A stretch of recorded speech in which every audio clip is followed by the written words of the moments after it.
In a single moment, your life can change. Moments with Marianne is a transformative hour that covers an endless array of topics with the best of the best. Marianne's guests are leaders in their field, ranging from inspirational authors, top industry leaders, business and spiritual entrepreneurs. Each guest is gifted and a true visionary, a recognized leader in their own work. They teach others to develop, refocus, and grow. Marianne will bring the best guest and sometimes a special surprise. Don't miss this. And remember, make every moment count. Welcome to Moments with Marianne. I am so excited to be sharing with you today a very dear friend of mine, very special guest, Amy Van Atta Slater, and she is an amazing woman. She is a UC Berkeley graduate, Senior VP of a leading technology company, and a highly sought-after keynote speaker. In fact, she was just in San Francisco, speaking alongside Jay Leno, and she is known as the mentor to mentors. So really want to pay attention here today and all the good things we have to say. And on top of all that, she is the parent, of three lovely girls. So Amy has written a book, and it's called Moments, Magic, Miracles, and Martinis, How to Move Forward in Times of Uncertainty. My gosh, can't we all use that? So welcome to the show, Amy. Thank you so much for having me. Oh, thank you. It's such a joy just to spend time with you, and especially I'm so excited about your new book. And man, is it a game changer. Thanks. I'm very excited. I get chills thinking about it myself. Well, I know you to be this highly successful, awesome person that it seemed like the world kind of threw everything at you at once, and here you are, you just handled it and dealt with it with pretty much the same techniques and tools that you use to be so successful in business. I think, having been in business, as you mentioned, for over 25 years in sales and sales leadership, every day in sales is a new day. You pretty much start at zero every day, kind of the what have you done for me lately syndrome when you're in sales. And, you think you have it all figured out, and then you get hit with a lot of change in your own personal life, and you try to hold it together, and sometimes it's not so easy. And I figured I would share my learnings with a broader audience. Well, I know every person that picks up your book becomes an immediate fan, and the first thing that they're doing is they're purchasing your book and giving it to friends or family members. And so it's really something that's actually flying off the shelves. And what's kind of funny is your book just got released today. Yes, it did. I'm very excited. So congratulations on your new release. I mean, I've heard it's hit #1 bestseller. It's #1 in all these different categories. So that's a huge accomplishment. Thank you. I think with the topics in the book covering a real broad range of things that throw you curveballs, whether it be related to health, to marriage, to parenting, to working, whatever it is, I believe that I've shared a lot of experiences that everybody can relate to.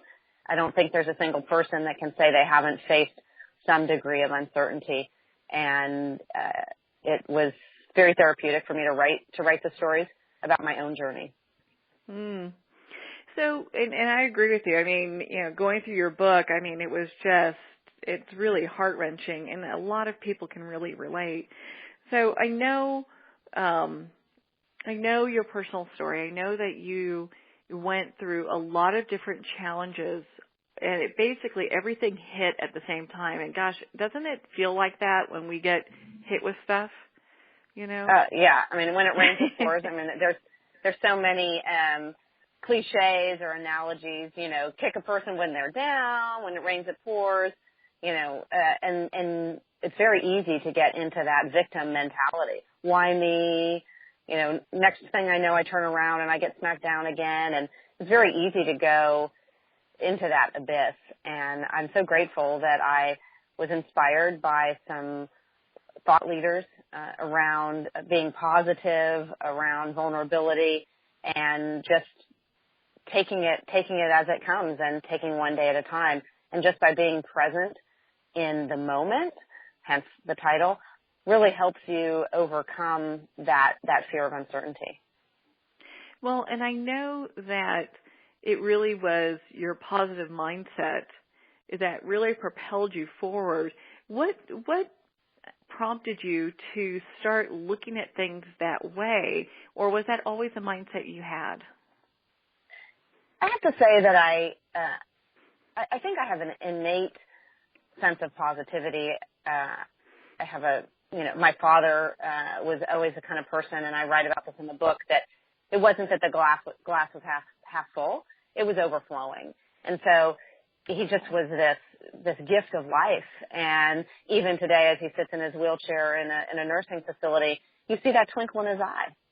And so I think I had that innate sense. But then I went to, while I was going through my divorce and I was really on the verge of being in a pretty dark place, I attended an offsite for work and went to hear this mental toughness coach speak, Chris Doris, and he talked all about not complaining and challenged everybody in the room to go 24 hours without complaining.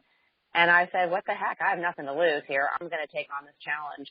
And so I went for 24 hours without complaining, and it was jaw-dropping, the kind of magic that I saw just in that 24-hour period, just by stopping that propensity to complain. And I basically couldn't stop. Well, and it's contagious when you do that. So I understand, and I know you to be a very go-getter, just kind of positive, upbeat kind of person, and I can see where that's kind of in your DNA, So, it's hard to complain most of the time. I mean, you certainly go down that path, but it's hard for people to complain around me, and they always apologize. I'm sorry that I'm complaining. So you don't have to apologize to me. Just think about putting another twist. I've at least opened people's eyes to not just go down that path. That's not the first choice you have to make. You don't have to go down the bad path. You can start on a positive way and just take a different vantage point.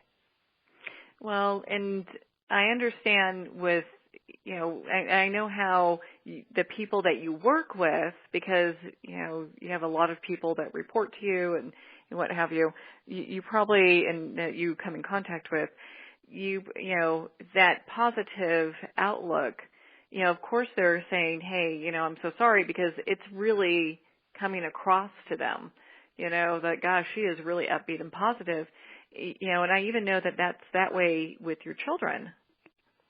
Yes, it's very much the case.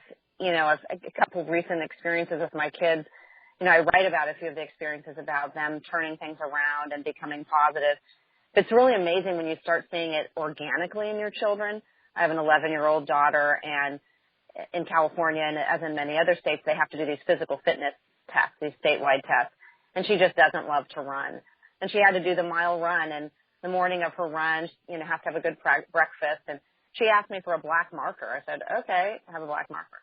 So she takes the black marker, she draws on her arm, which I hate, but she did anyways, and she wrote, #you can do it. And just to think that I didn't tell her to do that she's just soaking that up. And when she came home that day, she had cut a minute and a half off of her time, of her mile. And she was so proud, but that she was there and she was promoting her own sense of self-worth, that she could do it.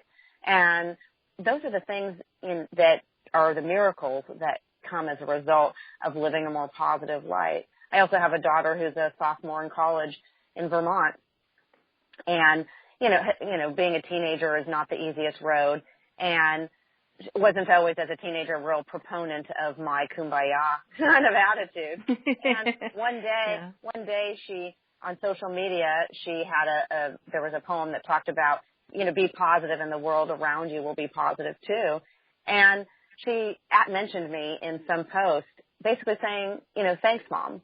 And so that you just start to see that positive influence budding around you, and in my children in particular, it's a really great feeling. Mm. Now, were you always, before all, we'll get into it in just a minute, some of the different things that kind of hit you all at the same time, but were you always very positive as far as your mindset before all these things hit you? I would say not. I would say I wasn't negative, but I didn't lead with positivity. I don't think I was present. I think I was so buried in my own head and my own personal challenges. I was certainly holding up a facade of strength, but I think it was hard. I think I was hard on the outside and thinking that I was just showing the world this perfect person. But I don't think I was present. I wasn't as accepting of people and of my children. I think I just rushed through every day to get through the day. And when I sort of came to the other side of this amazing journey that I'm on, it created just a whole different energy. Mm-hmm.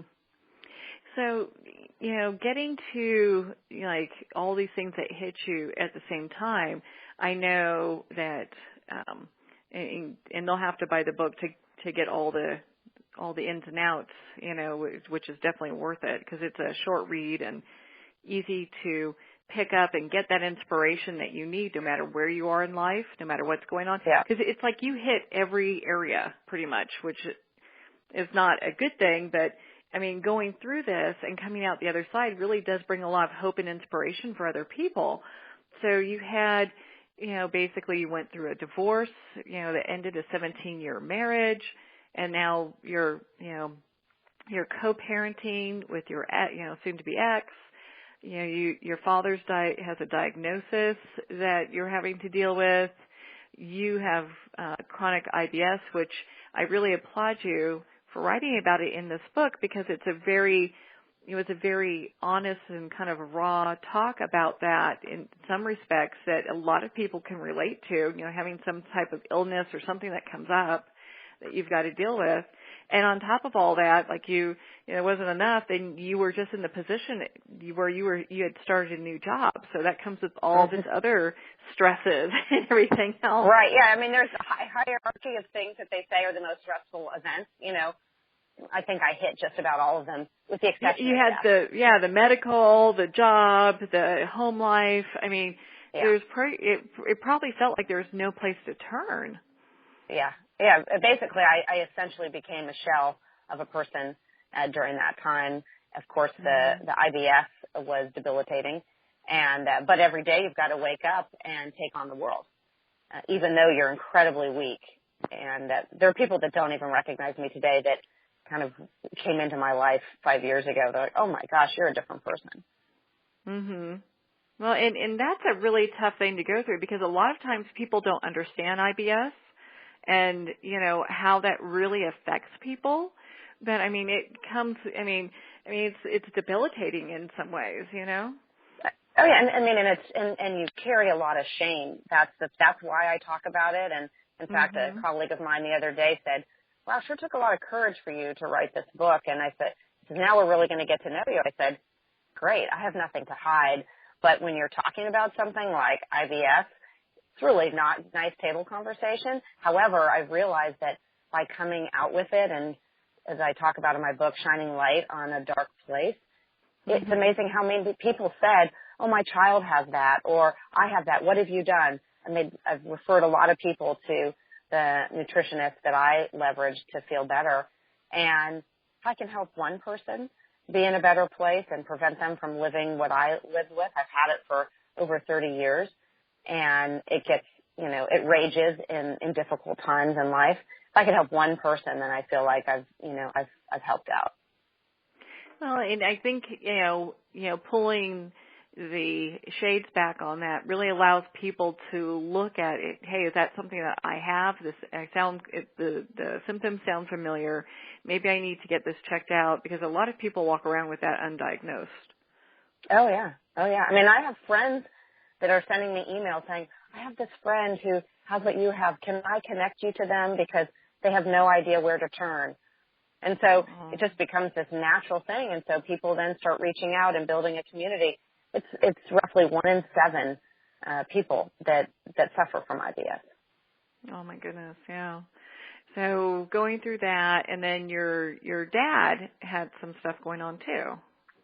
Yeah, so as we all age and live longer, there's always a big bucket of what people call dementia or Alzheimer's. And then, so my dad went through that about 7 years ago, just issues around memory, and he got diagnosed, as they thought, with Alzheimer's. And as time went on, he started to get different symptoms that were more of a physical nature, not just a mental nature. And he was ultimately, after 3 years, diagnosed with Lewy body dementia, which is what Robin Williams was diagnosed with just prior to his death. And so because Robin Williams is a celebrity, the light has been shined on that nuance of the disease, which has typically just been viewed as Alzheimer's. I've recently joined a public advocacy group here in the Bay Area for Alzheimer's, and the number of stories I've heard about people whose loved ones have come with similar diagnoses where they go years and years not knowing exactly what it is that they're suffering from. But then to watch your parent who's been just a pillar of strength and inspiration in your life, to then see that he is, for all intents and purposes, he's gone, but he's physically there, and you see the twinkle in his eye, but he can't put 2 words together. And then to watch your mom, who's been with your dad for 60 years, and see her watch him suffer, it's you had to find a way to find some magic out of that. Well, and it definitely does take a courageous shift. And because it would be so easy with all those things going on for someone to get, stuck in the mire and saying, no, and life is so bad and doing that. But that's not what you did. And that's why your daughters are really shining, a great shining example of the profound change you have. And it's, I'm going to be excited to see them grow up and see how that impacts their lives, because it's going to be just, it's going to be amazing. Yeah, I look forward to seeing more from them. They're doing really, really well. They're an inspiration every day to me when I see what they do. Definitely. Now, you talk about being authentic during this process, and I guess when you're going through something like this, it really tears you down to the point that's the choice is either to be in denial or to be just raw and authentic, because that's kind of what you're left with, Yeah, I just realized that, I've spent my entire life really, even as a child, trying to be perfect.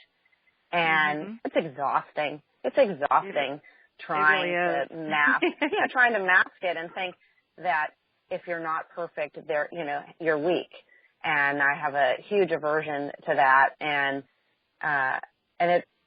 striving for perfection prevents you from learning in so many ways. And I have to say, I feel like, authenticity has really become a huge topic, and certainly can often be an overused word, but it's just so important to just be who you are, and then just great things come towards you. And even if the being authentic means that some people might not like you, or they might think differently, then you don't need them in your life. And but I found just the opposite, that the more authentic I was, the more people were drawn into my life, really good people I might not ever have made room for if I had that big wall of perfection preventing me from engaging with a whole different world of people. I think a lot of people grow up with that. That's like a common thing, because I know I had that going on when, I was younger. Basically it had to be, where if I didn't do things perfectly, like how you were saying, we showed up weak or incompetent or not good enough. And so it fed into all these underlying stories, which are so negative and ultimately tear us down regardless how perfect we try to show up. Yeah, and I think it's especially prevalent among women, because you're trying to keep up and impress your parents, your mom, your dad. And certainly it's not to say that men don't also have that challenge, but as a woman who then grows and wants to have a career and be in business and live in many industries that are male dominated, you feel like you have to be perfect because you have a little extra, you feel like you have a disadvantage. And, I was in a meeting for the last 3 days with senior leaders in my company, and I was the only woman and in this position in that room. And we were doing some different personality assessments that you do, or behavioral assessments that you do, all those different things, DISC or Myers-Briggs. And I was, not only a minority in being a woman, my type, if you will, in this assessment was, there was only one other person that was like me in that room in terms of my leadership style. The rest were all in the same category, in the dominant category. So I made had Gandhi in the room. Essentially, I guess I guess I'm the minority in the room, and I don't mean my gender. It was more my style and my leadership style. It was quite funny. But anyhow, I think as women, we really strive. That I think 5 or 6 years ago, I would have been embarrassed that I was different. Instead, now I sat there and said, "This is awesome." I said, "Well, you guys, I'll charge you if you want to learn something different from me, because you guys are all the same. I'm different," and I felt proud of it. But in my younger, I would have been ashamed. Oh, I get that. Yeah. I get that 100%. I mean, because when I was working in sales and was a top sales manager, you had to conform, It was, even though you would have to think outside the box as a manager in your management style, they would expect you to conform to some degree. So. Yeah. Yeah. Even in the way we dressed, right? Even in the way you dressed in the 80s and 90s, right? How many women were wearing pantsuits and these, shirts with ties and up to their, chin so that they weren't feminine. And so we were raised in our generation. Oh, yeah, exactly. And we were raised to downplay our feminine side. And I have to say, I've spent the last 5 years trying to raise up that feminine energy, because it's incredibly masculine and can be threatening to other people. And so I've had to soften that. And so I think that has all come with this sort of authentic, get down to your core, really, of who you are.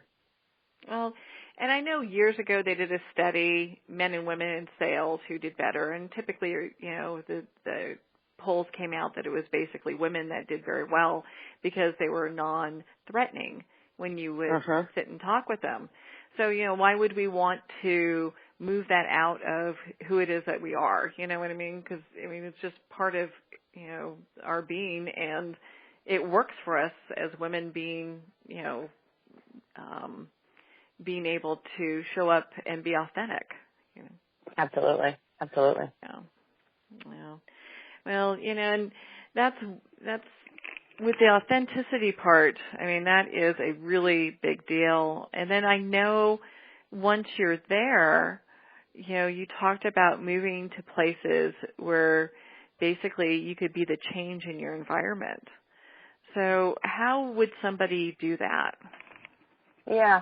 So I think so often we look to the rest of the world, our friends, our family. We look to them to change because, well, how could it be me? How could it be me? If only they were this way, I could be this way. And that was not working. That wasn't working for me. And what I realized is that I had to look inside. And as soon as I opened up and changed my perspective, and a lot of it came from slowing down and being present, then I got what the world wanted from me. I just talk about my book in the chapter, Be the Change. I talk about how I really wasn't present for my mom in the way that she needed me to be around her grief over my dad, who was essentially dying every day before her. And I tried to rush her through her grief because I was uncomfortable. And I say, yes, be grateful, Mom. Be grateful. You've had all these years with him. Be grateful. And at one point she looked at me with tears in her eyes and said, you're not listening to me. And I just need to tell you how sad I am. And of course, myself at that point was feeling kind of defensive. What do you mean? I'm here. And then I felt pretty bad. And the next visit, when I came to see her and we were sitting and she was sharing, I just listened. I didn't try to solve her problem. I just listened. And then she was sharing happy things about my dad. And we shared stories. And we sat up from the couch, and she said, thank you so much. She said, I never knew that I could feel this good again. And I thought, oh gosh, what was different? And it's because I was present and I listened to her. And then as a result, she felt that I think so many of us, when we're in times of uncertainty, grief in particular, we're so uncomfortable with grieving that we want to just brush it aside. And I have a very close friend whose husband recently died. And, I ask her questions about it all the time because the easier side would be to try to avoid it. But instead, we talk about it and give her space to grief and to have grief. And so I think if we can change the way that we respond to uncertainty, it's better for everybody. I agree with that, and you're so dead on with all of that. And it really, being present is such a big deal because people know if I used to have a friend that I would meet for lunch, and she would take her iPhone and stick it underneath the table, and she'd be looking at it while we're having lunch. And I'm like, what are you doing? Really? That's not even hiding. I can totally see what you're doing, Oh, yeah. I mean, I used to be, when the days of the BlackBerry, it was locked in. I'd go to lunch and it would sit right beside me. And, people would say, I don't know, when Amy goes on vacation, she'd probably sacrifice food, water, maybe even shelter as long as she had her BlackBerry. And that's not good. Who wants to have that as what people say? Instead, I go places now and I turn off my phone. I have a work phone and I have a personal phone so that I can separate that. I keep my phone for emergencies for my children that they can reach me, but other than that, I try to put it aside. I'm not perfect at it, so I know anybody listening who knows me, they go, oh, I've seen you on your phone. Okay, I have, but I am not the same as it used to be. Oh, they're probably asking themselves, do I have the work number or do I have the personal number? Yeah, right. Exactly. Where am I on the list? Yeah, where am I on the list? Am I in the top 10 or am I, nope, didn't make the list. But, and that's important. That's so important because you can't fake authenticity and you can't fake being present, and that really, like how you were there for your mom and being able to just listen to her. And, it really helped her through her process, and I'm sure it's continuing to help her through her process, because that's got to be just a journey. There's, there's not an end to it. Yeah, and the poor thing, she'll call me and she'll be in a sad place. She says, I'm so sorry, I shouldn't be complaining, because she feels bad because she knows that I'm positive. I said, Mom, if anyone has the right to have some complaining, I said, you're sad. It's okay. Talk to me.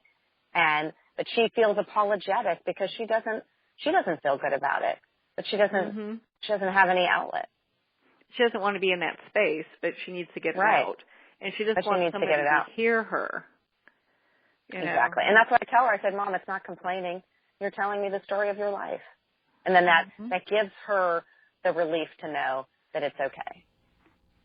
We're going to pause here for a quick break. We've been talking with Amy Van Atta Slater, best-selling author of Moments, Magic, Miracles, and Martinis. We'll be right back.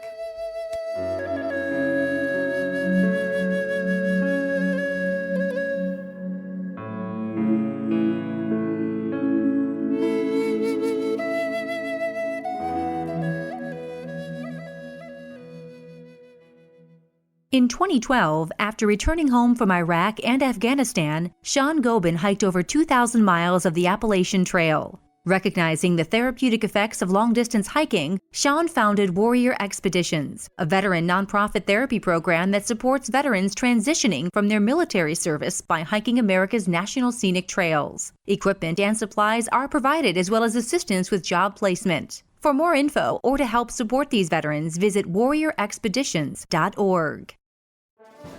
Internationally recognized and award-winning author Judy Goodman works and teaches outside the box of limited thinking. Working with people from every walk of life, her goal is to empower you to be the best you can be, no matter what the challenge is. Born with the gift of seeing beyond our normal vision, she has an extraordinary gift of working with every challenge. Teaching beyond conventional wisdom, her work is described as life-changing. Visit judygoodman.com. That's judygoodman.com.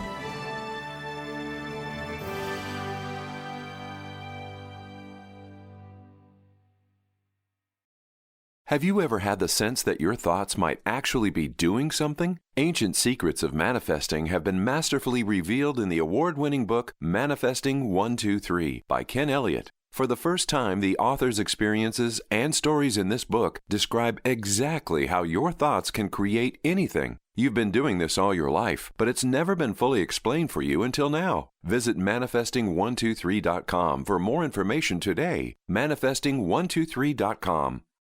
Are you an author looking for publicity for your book? If you're self-published or have worked through a traditional publisher, Marianne Pestana can help you get the media attention you require. Contact Marianne Pestana, literary publicist and host of Moments with Marianne, to create a winning plan of action. Marianne has helped authors become bestsellers and has received highly acclaimed media attention for her clients. Some of her work has received attention from ABC, NBC, CNN, CBS, Fox, and PBS, in addition to print and radio. She's a specialist in utilizing social media and her list of exclusive contacts to further the reach of your work. Contact MariannePestana.com to discuss the future of your work today. During times of uncertainty, challenges, and change, how do we find a ray of hope to move forward? In Amy Van Atta Slater's best-selling book, Moments, Magic, Miracles, and Martinis, she offers a torch of inspiration, motivation, mindfulness, and authenticity that illuminates even the most desperate of situations with possibility. Order your copy today to see what the buzz is all about at www.amyvslater.com. Ben Wexler is a gifted leadership development and strategy consultant for professionals who want to transform their organizations and careers. Through a uniquely personalized set of processes, participants discover their unique knowledge, how to leverage that knowledge and experience, and then put it all together with a global strategy. You're more valuable, your organization is more valuable, and the change is viral. Contact Ben at 630-881-1074, 630-881-1074.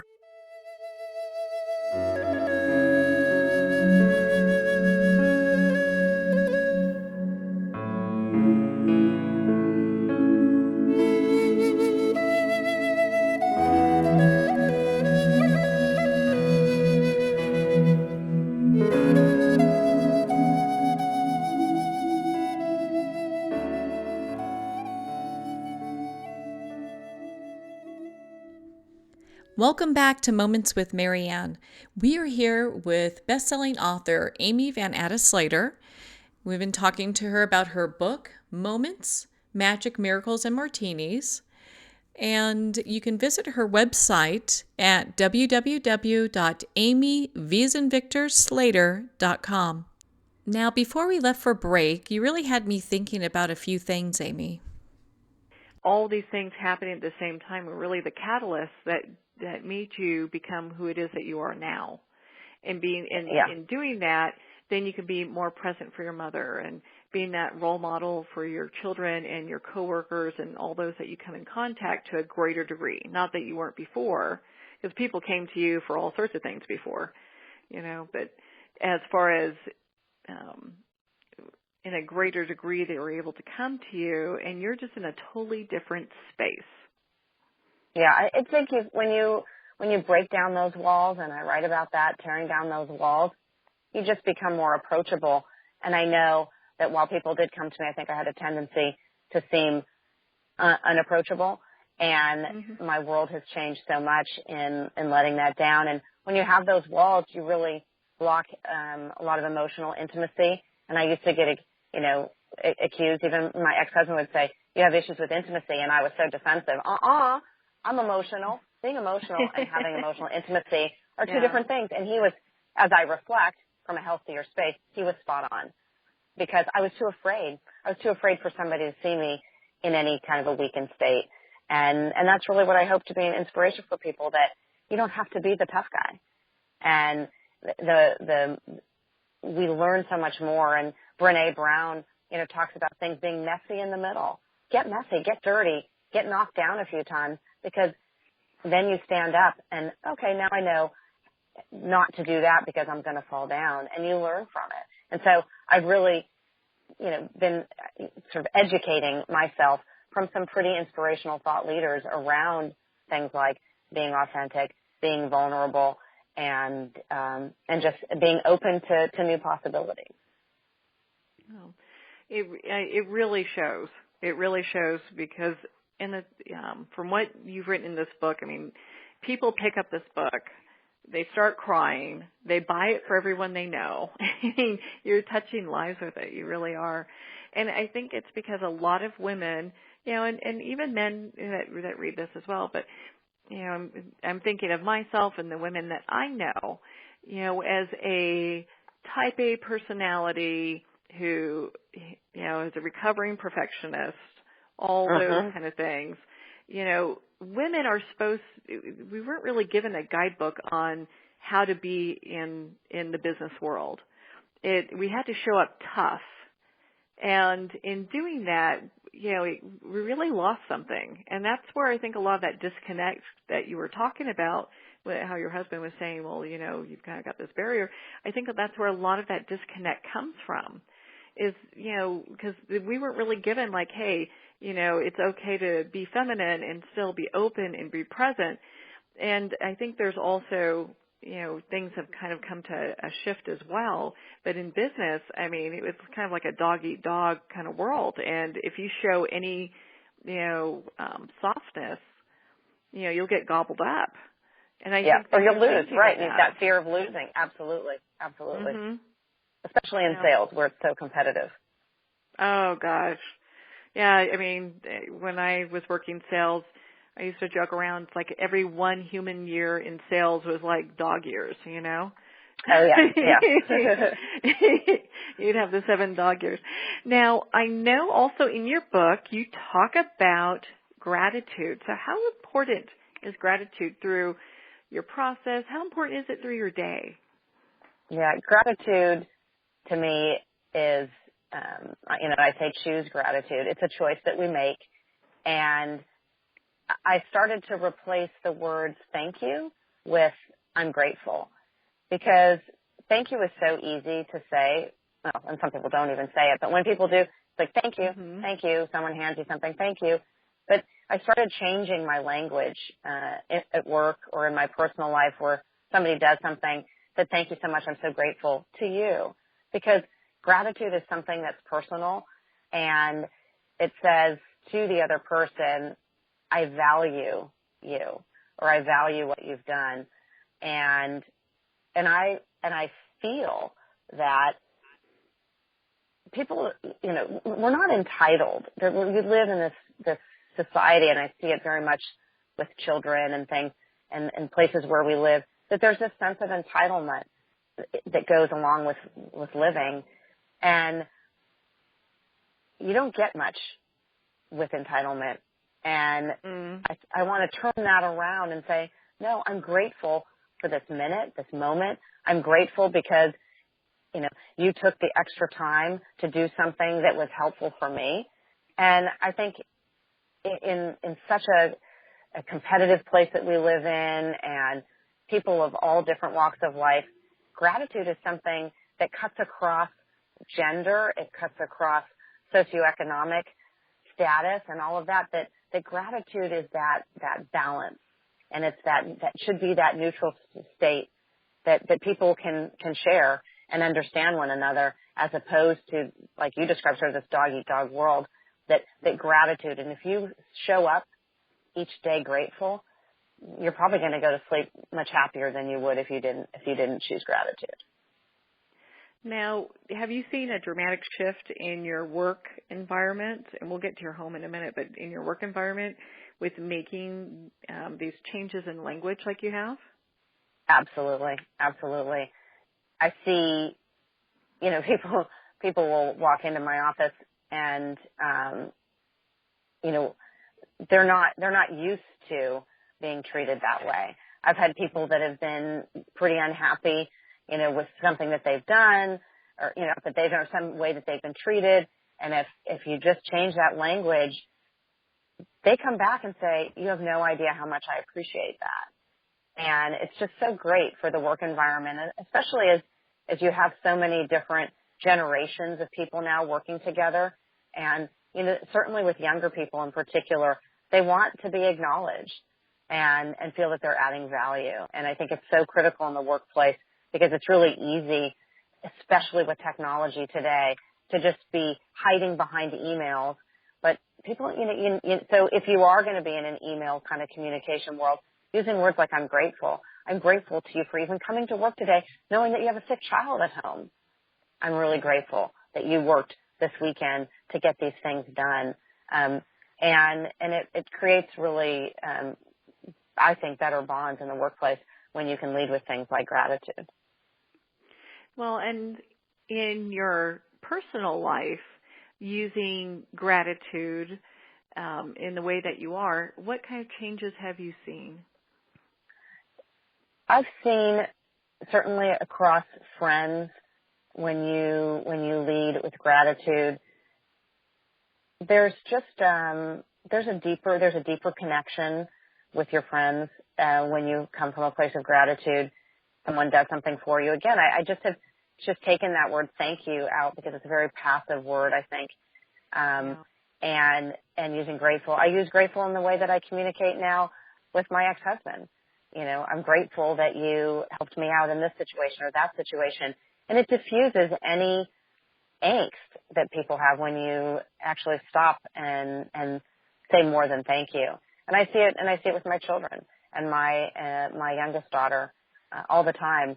She's picking out quotes for her screensaver on her iPod, and they have to do with being grateful. And so it just takes a lot of the negative energy. I think gratitude goes along with being positive. If you're grateful, it makes it a lot easier to create an environment of positivity.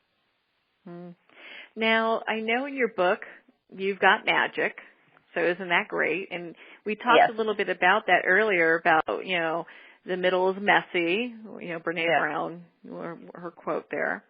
So how can someone find magic in their day? And you, of course, would know this, with all this turmoil going on, where can we find magic? Yeah, the magic where I have found the magic, really the two things that are key in finding the magic, you've got to slow down. Because think about just simple things just even in nature, right? You're rushing by. Do you actually hear the birds chirping? Do you actually see a beautiful flower? Do you actually see anything when you're moving so fast? It's almost like you have impaired vision and your senses, even your ability to have all of your senses charged up. If you're going too fast, you think about it. If you're going too fast, you can't hear very well. You don't see very well, and you just rush through life. And so by slowing down, you create so many more opportunities for magic to happen. And then if you're also in a positive state of mind, then when you slow down, the good things just rise above. And so you get this, energetic vibration that's much higher. And so the good things are drawn to you. And I have said before that, if you see clouds, look for the silver lining. There's little magical things tucked under here or tucked under there when you just slow down. And like I said, I see it in the workplace. I see it in my personal life. When you slow down, you might make a new friend if you're not rushing by. I've had conversations with a good friend of mine, and I write about her in my book. And we were having a table conversation over dinner, and she said, oh, my gosh, I stayed at the car repair place instead of taking a loaner car and going and doing my errands, and I slowed down. And this is before I'd even finally written the book. She said, I slowed down, and I had conversations with these people I never would have. Mm. So you don't even know. You don't even know the infinite magic that's there if you just take a break. Well, and I think that's such great advice and a great outlook. Across my journey, I come across people all the time, and sometimes I'm, helping them with advice or information, and sometimes they're helping me. So we never know who's going to be there to, give us a hand up or give us a little encouragement. Mm-hmm. Yeah, absolutely. So the slowing down is just, that's been a huge learning for me, because when I was just out of college and I had a roommate, and she used to say to me, I'd come home, she goes, I just have this vision of you. You're always on the edge of the couch, like ready to do the next thing. She's like, sit back into the couch and stay a while. Because I was always rushing from one thing to the next. And I was 25. I was 25 years old. I was already rushing through life. And so I think, I want young people to read the book and be inspired. It's not a rush. It's not a race. There's no finish line. The finish line is death. All right. And there's maybe something on the other side, but what are we racing for? And that's, if I could, people have always asked, what would you tell your younger self? I tell my younger self, slow the heck down. Slow down. Because you're missing. There's so much that I know that I missed. I'm not going to, regret it, because here I am today, but it makes me think twice about slowing down and say, yeah, I'm going to slow down, because there are infinite possibilities in the moments in between, what I call the spaces in between. Mm. And that's where a lot of those really impactful moments can happen. It's where, like you're saying, it's where the magic happens. Mm-hmm. Exactly. And so that's where I've just set my sights there. And I catch myself going too fast or being overscheduled, and then I'll just start cleaning up my schedule and say, nope, I've got to cancel that, because I need that space. And the tendency when we're uncertain is often just to be really busy, especially when you go through divorce. You don't want to be alone, and you're afraid, so you overschedule and jam up your schedule. But then what good is that? Because then you're not really taking the time to listen to yourself and to learn. Well, you're not present for anything when you do that. And you're right about that. A lot of times when people are going through really difficult times, I'm not saying it's not good to have a work ethic, but workaholic is a whole nother level. Because a lot of people will throw themselves into their work so that they can, just divert, avoid. Yeah, you want to mask the pain, right? You don't want to hurt, so you do everything, and then it actually makes it worse. It might be a good temporary solution to distract yourself, but at the end of the day, the pain is still there. You haven't done anything with it other than mask it. Yeah, and I think that the lesson would probably repeat itself then, because, how could it not? Because if we're not getting the lesson, it's going to show up in other ways. Exactly. That's fabulous. So from your book and your journey that you've taken through all of this, and a lot of us know that if we're unhappy and struggling and hitting one challenge after another, that the journey is always kind of continuing with that. I mean, it's life. Things show up, and we've got to do. What is like a tip that you would like to leave our listeners on? If they're just being hit with everything and the kitchen sink, what is the one thing that they can do right now to help them move through it? I would say, first would be basically stop. Stop and slow down. And, I think sort of the first thing I did, and that I would continue to do, is let it out, right? cry, all that kind of stuff, and then say, okay, great. What's one thing I could do today to move forward? Because it just takes one step. The tendency is to feel like you have to have an entire plan and you have this end state in mind. But like you said, the journey is forever. But when you're faced with uncertainty, if you can do one thing, and if that means you wake up and have a cup of coffee, and that's the one thing that moves you one step closer, then do that. And be kind to yourself. And, you know, Don Miguel Ruiz talks about always do your best. Always do your best in the situation that you're in. You may be in a very sad place. Do your best even in that sad place. That will be different than your best when you're in your best place. But take one step. Take one step. If it means go take a walk for 10 minutes to clear your mind. If it means picking up the phone call to say hi to a friend that you haven't talked to in a while, do one thing. And then you do another. But it's taking one step and not to think of, oh my gosh, I have to do all of this today or within a week. Yeah. Take one step. And that would be my advice and my recommendation, which is in the book, is really you take one step forward. Because then you're moving, and then you're moving in the right direction. Well, that's perfect. That's really some very strong advice that people can take with them and move forward. Because a lot of times when we're going through everything at the same time, I mean, I've been there, I've done that too. I mean, who hasn't? You know, it really feels that that being present and being able to slow down and go, okay, this is what I'm going to do next. At least that gives us a path that we can kind of follow on the way out. Yeah, because the tendency is to get paralyzed, right? You end up doing nothing. You're so overwhelmed with all of the fear and uncertainty, so you do nothing. So do one thing. And we're overwhelmed by the 150 things on our list that you have to do. But do one thing. Go play with your child. Roll around in the grass. Just be. But take a step. Because then one step turns to two turns to three, and then all of a sudden, then you're rolling. Because it's easy to just get paralyzed by the fear of uncertainty. When you were going through this whole process and you were getting to the point where it's like, okay, I'm going to not be paralyzed by fear, and I'm going to move through it. And you had all these things going on at the same time.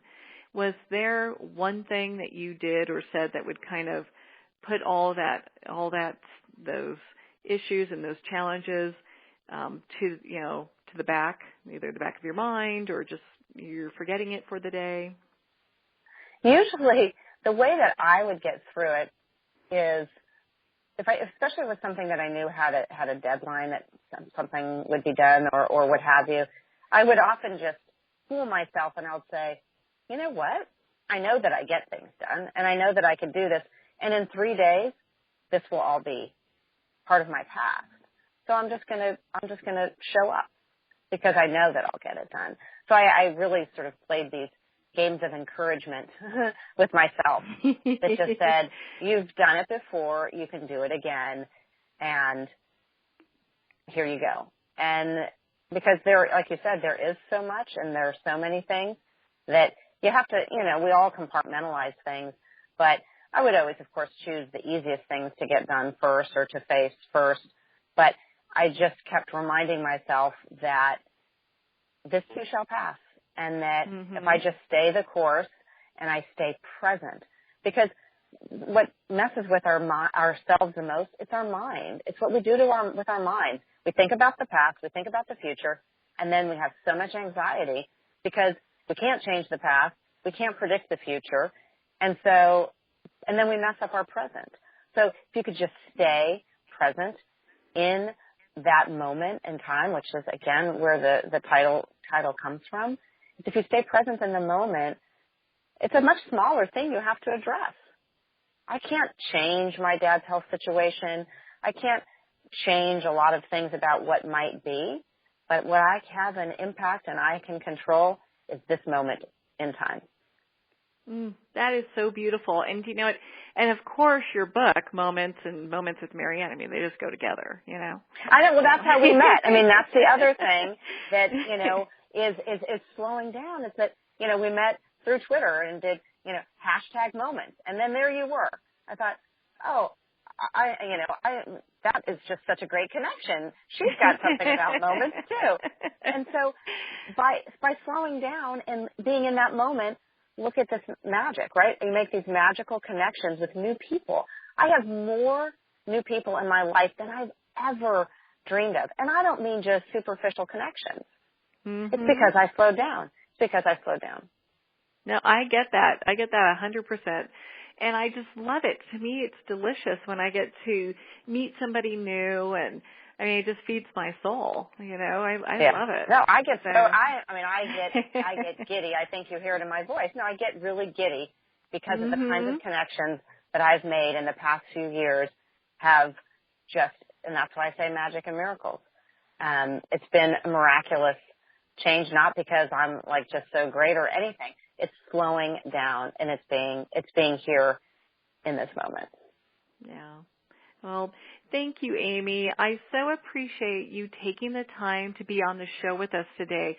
Please tell our listeners where they can find you. Absolutely. So the easy way to find me would be on my website, which is www.amyvslater.com. You also can find my book in Kindle and paperback version via Amazon, Amazon.com.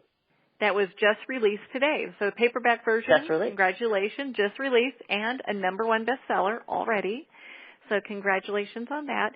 And I know that your book was noted by some very high-level folks, you know, who also have some amazing souls. So we have Douglas Wick, who's an Oscar-winning, award-winning producer. And we've got there's just so many other people that have recommended your book. I don't think you have enough pages for them, actually. Well, again, that comes with a lot of gratitude that people would take the time to share their experiences in reading my stories. Oh, well, thank you again for being on the show today, and so appreciate you taking the time to be with us. Great. Thank you so much, Marianne. Thank you. And for all of our listeners out there, I'd like to thank you for tuning in. And remember, make every moment count. Join us next time for Moments with Marianne, when host Marianne Pestana brings another inspirational gifted leader to help us grow. Tune in every second Sunday at 8 p.m. Eastern Time for Moments with Marianne, when the Dream Vision 7 radio network is at 1510 a.m. Boston. Or catch Moments with Marianne every Thursday and Friday at 5 p.m. and 5 a.m. Eastern Time by going to dreamvision7radio.com. To learn how Marianne started her business from the ground up, visit mariannepestana.com. Don't miss this, and remember, make every moment count.